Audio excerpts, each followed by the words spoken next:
பசுமை நிறைந்த ஒரு கிராமத்தில் சின்ன சின்ன பசுமை வண்ண வீடுகள், பஞ்சு போல் மென்மையான மேகம், சிரிக்கும் பிள்ளைகள்.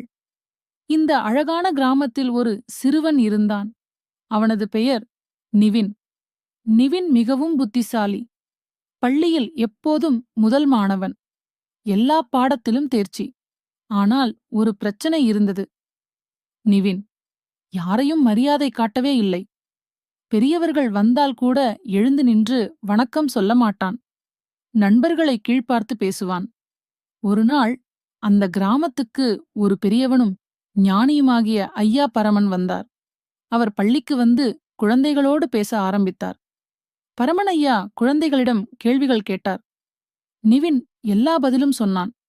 நிவினே, நீ மிகவும் புத்திசாலி. ஆனால் பெரியவர்களுக்கு மரியாதை காட்டுகிறாயா? நான் புத்திசாலி. எனக்கு அதெல்லாம் தேவையில்லை. பரமன் ஐயா ஓர் கதையைச் சொன்னார். ஒரு காலத்தில் ஒரு பண்டித ஆசான் இருந்தார். அவரிடம் 2 சீடர்கள் இருந்தனர். ஒரு சீடர் சாக்ரன், புத்திசாலி, நூல் அறிவில் சிறந்தவன். ஆனால் அவனுக்கு ஆசானை பற்றிய மரியாதை இல்லாது திமிராக இருந்தான்.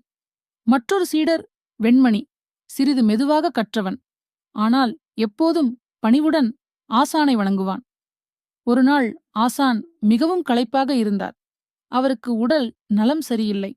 அவர் இருவரையும் அழைத்து ஒரு மரத்தில் இருக்கும் அரிதான மூலிகையை கொண்டு வருமாறு கூறினார்.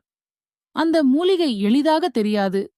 ஆனால் யார் ஆசானின் வார்த்தையை கவனமாக கேட்டிருக்கிறாரோ அவருக்கே அது எளிதாக கிடைக்கும்.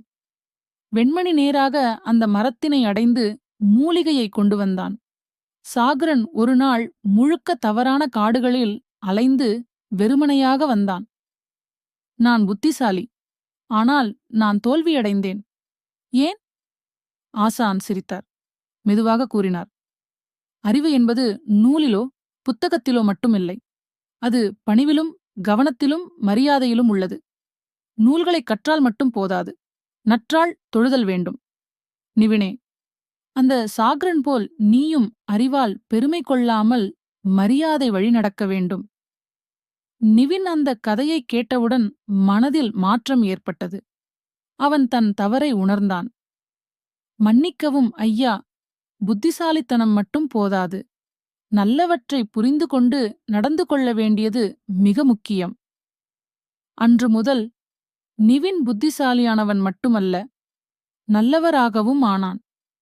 இதுபோல நம்மிலுள்ள அறிவு நல்லதை பின்பற்றும்போதுதான் பயனுள்ளதாக இருக்கும். இல்லையெனில்